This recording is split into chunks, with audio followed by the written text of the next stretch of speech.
Hi అండి, అందరూ బాగున్నారా? నేను మీకు ఈరోజు ఒక చిన్న విషయం షేర్ చేసుకోవాలనుకుంటున్నాను. అదేంటంటే, మనం తప్పు చేస్తే దేవుడు శిక్షిస్తాడా? ఒకవేళ శిక్షిస్తే ఎప్పటిలోపు శిక్షిస్తాడు?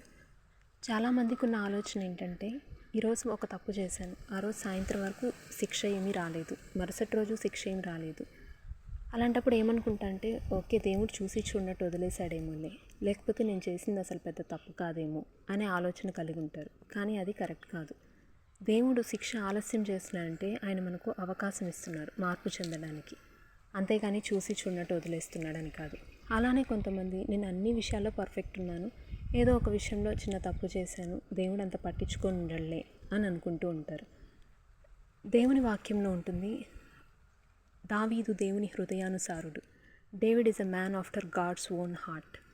అలాంటి దేవుని హృదయానుసారుడైన దావీదు తప్పు చేస్తేనే దేవుడు చూసి చూడనట్టు వదిలేదు, దానికి తగిన శిక్ష విధించాడు. కాబట్టి ఇప్పటి వరకు మనకు తెలిసి తెలియక ఏదైనా తప్పు చేస్తున్నట్లయితే దేవుని పాదాలు పట్టుకొని క్షమించమని అడుగుదాం. ఇక మీదట ఎటువంటి పొరపాట్లు చేయకుండా దేవుని అడుగు జాడల్లో నడుద్దాం.